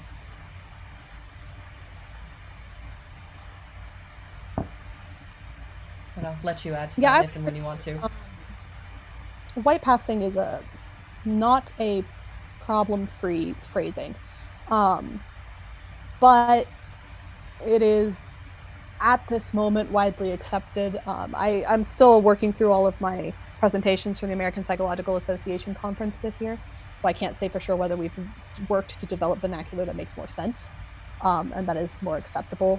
It may very well be, since the focus was racial inequality this year, but I have to check. So I can't speak to if there's a better term at this point, but I agree white passing is not an ideal term, but we're still learning, and there's a lot of room for improvement. Captain, was there something that we didn't address that you addressed that we should address? Or, I don't know, he said that my Uh, previous comment was about the imposter and the imposterception. Yes. I see the one about that really shines a light on possible causes, though, right? Unhealthy comparisons of yourself and others. And I don't remember the context of that, so if you would like to clarify on that, so we can answer it. Listo. I don't either. Black, you're here. We're about to wrap up again. Oh no. Black is working his ass off right now, and we're very happy to see him whenever we get the chance to. I appreciate you being here. But yeah, it's been a really interesting stream, though. Fate here has the eloquence of a queen, as always, and it's just been a fucking joy, man. Like I love hanging out with you, even if it's all. I will also. Well, go ahead. Oh, no. I was about to tell them the Sorry, penis story. looking at the comments, but... Oh my god, please tell them the penis story. You can probably tell it better than I can, because I have imposter syndrome. Hey, let's call myself out. So we are in. Please, we're in the club. We're in the fucking club. We are dressed to the nines. We are fucking e-thoughted out and gorgeous and beautiful and ready to fucking cut the floor. And then, how did it come up? To be honest, we were both drunk, so I can't exactly tell you. Were we though? Because like I was happy. I was happy, but I think I was on my phone looking at something. I think maybe it was a Facebook post, because it was really clickbaity worthy material. And I think I was like, that sounds weird. We should verify. That's right. Yeah. So both of us have scientific backgrounds. Should I say that you have a psychological background? Yes. Okay. So she's got a psychological background. I have a physics background, and both of us, as hobbyists, like to do research on shit. So I don't know how penises came up, but penis size came up, and we spent the next hour just researching the best, most credible sources for average sizes and girth, and because they had said that one specific country had like the biggest penis size, and the other one had the smallest. And I mean, first, because we are scientists, we gathered data from the guys around us on what was appropriate. We and did. Then we were like, well, let's find the data. Yeah. I know some of and them. And so we have to find empirical research because we're scientists. Yeah, we don't want to listen to unvalidated sources. And in fact, it ended up being that they were kind of fudging the stats a little bit, and like they were kind of measuring the wrong things. So don't remember what certain ones. Yeah, like certain ones weren't accounting for, like the variable data set was too small or something like that. Haha, too small. A relatively small set. Yeah, it was. Anyway, penis sizes at the club. Anyway, you two look like sisters. That's the second sister comment we've got. Oh, go ahead. No, I wanted to touch on something that Joe said. Please. When I say white passing, I do not mean as a racial or ethnic category white. I simply mean the color of the skin. So that could include someone from a variety of places. For example, South Africa does have a pretty predominant white population as well. And we would consider them African, but also white. So it's not necessarily talking about an actual categorization. What it's talking about is, can your skin pass in a place where white privilege would have benefits for you. At least that's how I consider it. I think that's along the lines of the formal categorization too, but it's more specifically like, does your skin look pale enough that you would not suffer discrimination based on it? Mhm. Which is already a weird categorization to have to make, but that's the world. I agree that Joe also made the comment that environment played huge factors in how you interpret the world, and I think that's a nature versus nurture argument that we could certainly get into, but that's kind of a big one. Speaking of big ones, Joe says Norway is one of the bigger ones, and I think that was on our list. Sorry, this is going to turn I think into it a was. penis debate now. I'm just looking for. I'm a. Complain. Yeah. Why did it say that? Is that Carpathia? What is Carpathia, Cash? Measuring and thinking about data is going to be accurate. Well, we had a survey, though, and that's why we decided to get a bigger pool of data, because I knew that at least one person there was full of shit. Yeah, there was a lot of posturing that happened, I think. There was. Well, when That's okay. there were like five guys, though, right? When you take data like that, where you're just relying on user feedback, you have to be prepared for some kind of fidgety numbers. I'm just saying, science. Yeah. Oh my god. But if you're white passing rather than white, what are you? Where are you from, though, homie? I mean, you could be from a lot of places if you're white passing. Oh, you're talking that about also finger. Is very specific terminology used in the United States. I can't speak to an international level, but it is a terminology specific to the United States. Prime said he had a question. Did we see his question? Oh. Do you think imposter syndrome is best left up to a psychologist to deal with, or can a friend help someone get over it? You're going to find a psychologist is best equipped. Granted, I understand that psychiatry and psychology are not financially accessible to everyone. In those cases, I really recommend you look up things like TED Talks, of which I've linked 3 that will be in the resource sheet for tonight. They are not replacements. They are not replacements for medical advice. I love However, we use them in the business world a lot to talk about productivity in workers. And a lot of the things that are used there are also used in things like creative venues. This is an area, since it's not a psychological disorder, since it's not a psychological syndrome, even though it's called a syndrome, it is something that doesn't necessarily have to be done by a psychologist, but if you would like to get proper care that is going to give you maximum benefit, either a psychologist or a life coach, because life coaches are pretty good at that stuff too. Are you dropping the Clancy scale on us too? That was the test for imposterism. I am not going to. That Okay. one is actually only allowed to be administered by practicing psychologists. Oh, really? Okay, good to know. I almost put that in my blog. Okay. If you find it online, you can take it, but again, the results are only best interpreted by psychologists. Okay. It's kind of like the Myers-Briggs. Words are hard.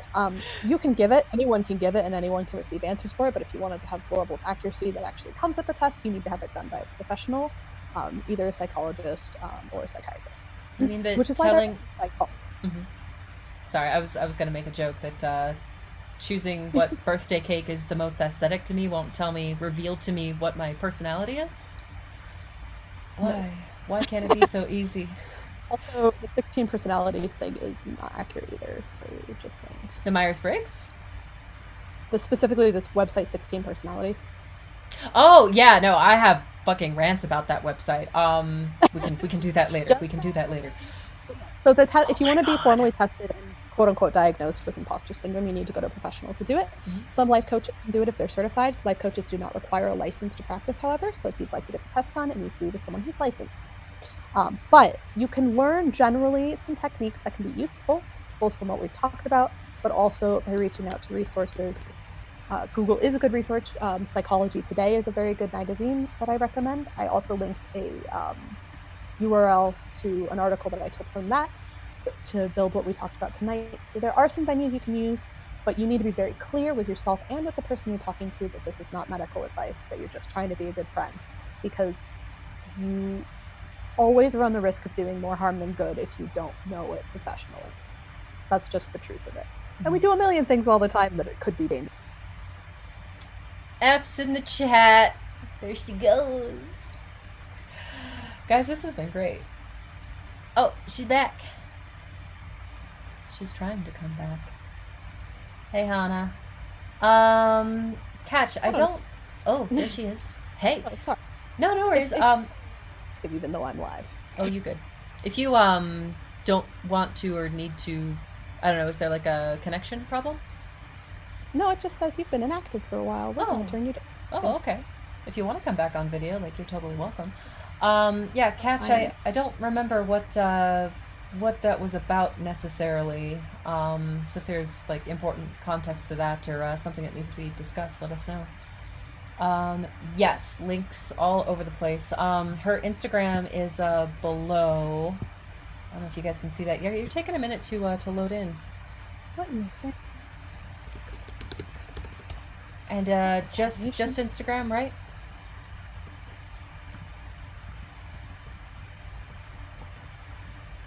Rip.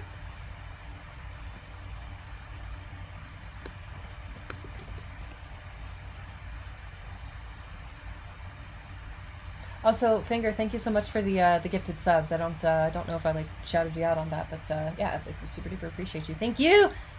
Thank you. This is. You pouty. Why you pouty? Can you hear me? Yes. Okay. I was saying my mic wasn't working. Way more wrinkles than you do. Mine are just hidden. My mom said that like all my life that I think too much, which is why I've had a wrinkle right here since like 12. And my mom is all about that skincare, so like I don't know if she was mad at me or what, but yeah, like I had wrinkles when I was 12. Tight. Anyway. Did I miss anything? Were you in the middle of a thought? I had thankfully finished the thought. Okay. Well, dang then, are there any more questions that you guys would like to ask to our psychologist in training? What is the maximum epitome, end goal, Sisyphusian labor that you're going for? Like a PhD, master's degree? Like, ironically enough, I actually didn't need a very high level at all to do what I want to do. I want to go into animal-assisted therapy. Mm-hmm. And then I discovered sociology, and I was like, well, maybe I don't know.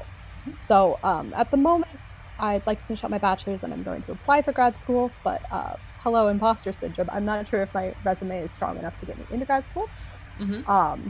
So I will probably spend about a year cultivating a resume that I am happier with, and then submit.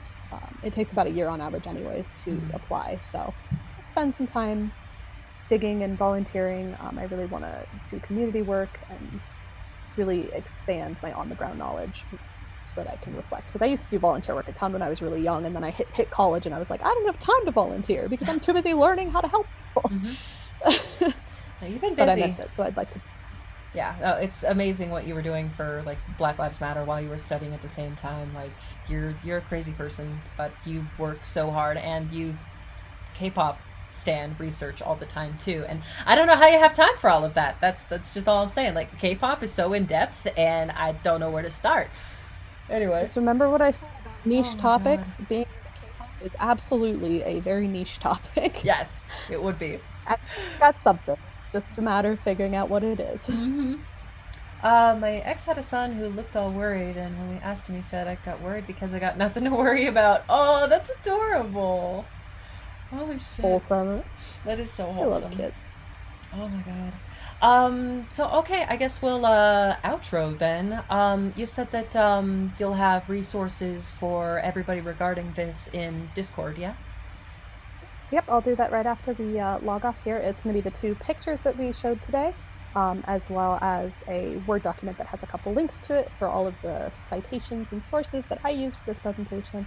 You'll notice that a couple of them have some conflicting opinions about some stuff, namely whether you have to be a genius in order to have imposter syndrome, and I'm of the opinion that that is baloney, as some of the others are. So take everything as usual with a grain of salt. Use your own brilliant skills of thinking because I know all of you have great perception skills and you're rolled high.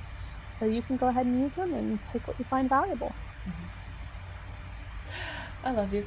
I'm sorry. Like so I don't know if this is like my imposter syndrome, but like I look at somebody like you who is so organized and thorough and thoughtful and just lovely, and I'm like, well, when you leave Spreadsheets recently, no, have because you I'm like, seen all of your accounts which show exactly how to manage social media in clear forms which allow even a beginner to access them?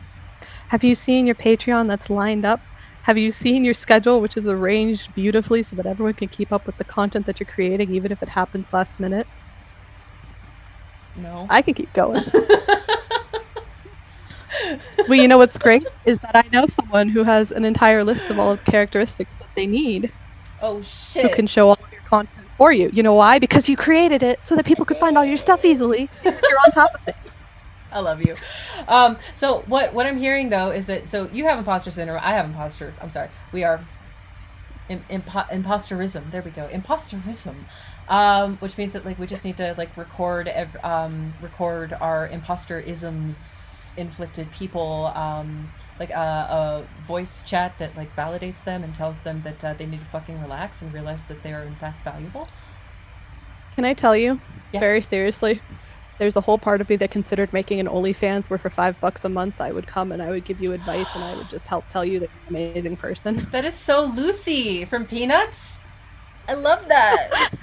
I love that. You should do that. You would make bank. I have to balance because I don't have all of. I mean, I have degrees which allow me to do so, but I don't have licensing, which technically allows me to do so. But I was like, I'm not really into like OnlyFans as far as like for myself what is done on it. Mm-hmm.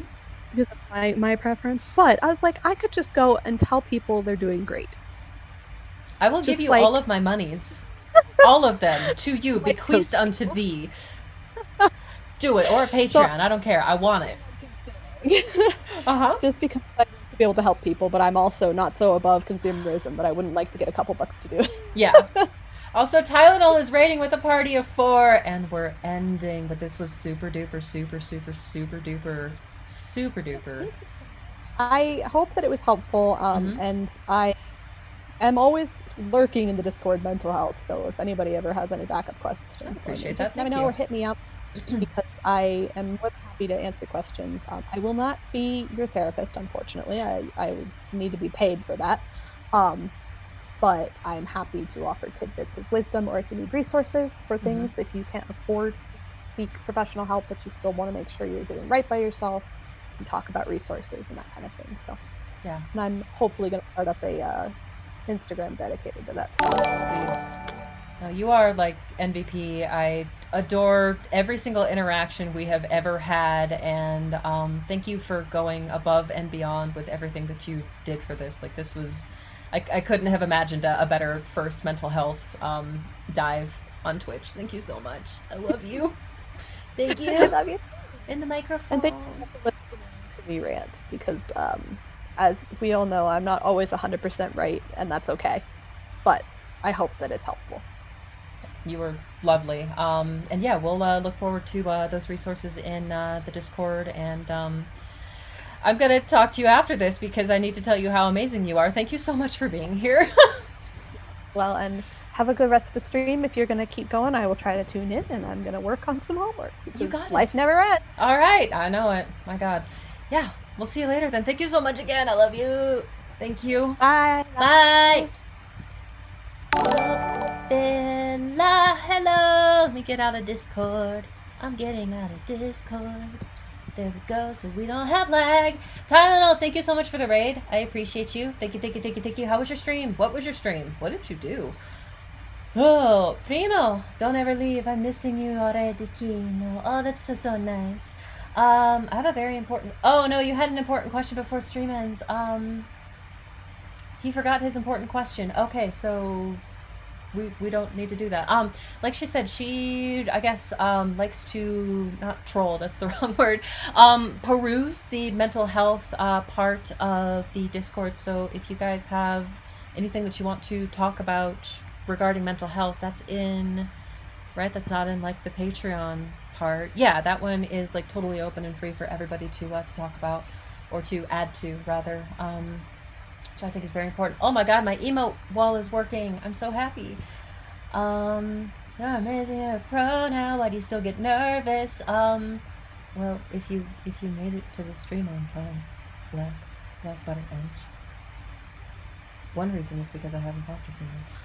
No, imposterism. We're going to fix that. We're going to fix imposterism versus imposter syndrome because, yeah, it needs to be, like, fucking normalized. Yeah, thank you so much, Fate. Oh my god. I don't know if, like, she's ever going to stream in the future, but, like, go follow her on everything. That is totally something that I forgot to do. I'm just gonna spam the shit out of that.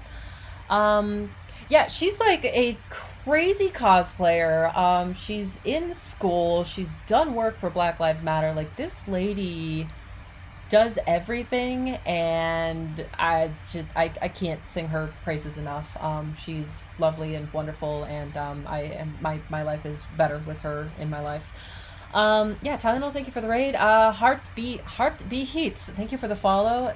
Daniele Votes. I'm gonna say Daniele Votes. Thank you for the follow too, as well.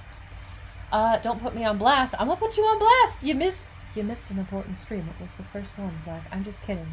You are working hard. You deserve to spend your free time as you will. And even if it's just for a moment, I appreciate your time with us in chat on stream. Thank you. I don't remember what the question was, but I'm like 90% sure it was a meme question. Okay, well, yeah, that's good then. Yeah, please check the bot. This was really interesting and amazing, and I was supposed to publish a blog about imposter syndrome, and ironically, my imposter syndrome got in the way, and was not able to complete it because I didn't feel like a good enough resource for this thing, and I shouldn't be writing about mental health if because like even if I have it and I know I have it, I have the symptoms of it, my therapist told me so, and like did the bill test and everything, yeah, that still wasn't enough, obviously, so maybe I'll actually be able to write that. Oh, you can't sing your praises enough. Now you know. Oh, that's nice. Thank you. You're so nice to me, Primo. Yeah, I don't really know what else to do other than, like, dance on stream. I don't know, this is lame. You did so well and had lots of amazing insights. Dude, you answered, like, so many questions. I felt bad because I thought that you had, like, a structure because I know you and you are, like, so organized and meticulous. And I'm like, oh my god, I'm a terrible interviewer. I need to shut up and let her talk. So yeah, I'll get better as an interviewer / I'm just full of shit because I'm full of shit. Platforming mental health is arguably better than writing about it. I agree. There are spots for both, I think. But the biggest reason, since this is in fact a creative industry channel, a blog is extremely beneficial for your SEO. And even though my website right now is my photography business, eventually I'd like to either convert it to the creative industry or just make them like two separate entities. But yeah, the reason for the blog is mostly because of SEO purposes, and some people do like to read those too, so either one. Tyler, it's good to see you. Are you streaming tonight? Did you stream tonight? What are you doing? Come play League with me. I just wanted to have both structure and freeform. Good. Okay. Content is on Discord now. So Fate has dropped the content on Discord that included those two diagrams and a Word document on imposterism. So yeah, if anybody needs a review, if anybody would like more content to this, if this is something that you have related to in any way, please go check that out, and more than happy to keep the conversation alive on Discord about that, or talk about whatever you guys are going through from a perspective of a friend, not a therapist, because nobody's going to be able to diagnose you in there, obviously. Follow Kino now. Give me that prime to prime, though. Give Prime your prime. Thank you so much, Prime. I adore you. Making my daughter watch Star Wars front to back. Wait, which Star Wars? Which one? Are we talking about, like, the OG trilogy? Because we can argue about this. Should we argue about this? Get in Discord. Let's fight about this. Just kidding. I'm going to end in a second. Yeah, Prime is not streaming tonight. Yeah, let's, who is streaming right now? Because I'm going to remember to raid somebody tonight. All of the above. You want to go say hi to Blaze and Trey? We could, like, meme and go raid Lily Pichu. Oh, okay. All of the above. Dude, I need to, like, practice outros or something like that, because this, I don't know, outros are weird, man. It, like, my goodbyes for 4 years lasted 45 minutes every, 45 minutes every single time, so it's weird just, like, ending. Mr. Geek is streaming, City Cat is on the panel. Like, Trey has, I don't think I've rated Trey yet. Let's do Trey. You F with the, oh, the orb lady? Yeah. Yeah, she's cool. And Chester is be cool. And be well. Oh, you taking off, Captain? It's good to see you. Thank you so much for hanging out, dude. Really appreciate you. Bye! Yeah, let me know if you're down for League or Overwatch. Definitely. Yeah, let's go raid. Oh my god, I'm having problems with my R's again. Let's go raid Trey here. So /raid at @blazin_TRE. Blaze and Trey was my 4th consult that we had on here, and we talked about his branding, leveraging social media, and things like that. And he's just, like, supported me from day one, so I want to go raid him. We need to talk. I got 2 more weeks. You know how to find me. Drop it in Discord, drop it in my DMs. Either way, it's good. Oh, before we do so, before we raid, the monthly challenges are still open, and I haven't been doing a good job. So, since we're on Imposter Syndrome right now, I have a hardcore anxiety about not growing the creative industry fast enough, as far as, like, social media and followers is concerned, because I'm worried that you guys are going to look at how fast I'm growing and be like, oh, she doesn't really know what she's talking about, blah, blah, blah, blah. And that's, you know, shit that I tell myself, but I'm also doing zero focus on that, other than maybe in a half hour to an hour a day. So, yeah, I don't know. It's just, like, an interesting anxiety that I have. Yeah, it is, you've got 16 days left. We have, the, August monthly challenge is still up. At the end of it, I would like to, showcase everybody's work on stream, get you some PR. I'll probably end up, like, retweeting a whole bunch of things on my Twitter, too. You guys should use it as an opportunity as well to give yourselves pats on the back, because September is coming. We will talk about social media. We will talk about leveraging all kinds of external content, as well as content that you have created, to put that out there, use that as your assets, and make it work for you, give it legs, and get you guys followers who are actually engaged. What if you actually are an imposter? I mean, I'm not going to think about that. Yeah, so August monthly challenge is still filters. I left that open-ended because I didn't want to put, like, filters just for photographers. So digital artists, voice actors, anybody who uses a filter, I want to see what your interpretation of a filter is. National Left-Handers Day is also happening, and I want you to make whatever you make, but use the opposite hand that your dominant hand. Use the opposite of your dominant hand. And for business, I want to see the best compiled portfolio. That one might be a little bit premature because I'm going to go over, like, media kits and then portfolios eventually. But still, I thought I'd, like, showcase and push somebody's portfolio. And best Twitter bio. So as we move into September with social media month, I am ambidextrous. As we move into September, what I want you to do is to just create a Twitter, not create a Twitter, but redo your Twitter bio, and we'll kind of go over how to make the best bio, but also, like, I just kind of wanted to see what you guys are doing right now. If it's, like, funny, if it's creative, whatever, I want to see what your Twitter bio is and give you money for it.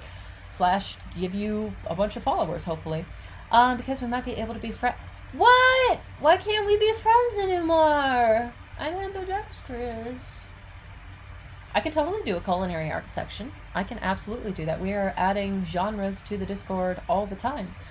Yeah, and also, like, with the Discord, if you guys know creatives who can use this content, who want to grow, who want to engage with this sort of medium, fucking invite them. I'm available on Discord, Facebook, Twitch, Twitter, blah, blah, blah. So whatever platform they feel safest on, that they feel most engaged on, let them know that this is available, and let's fucking grow, please.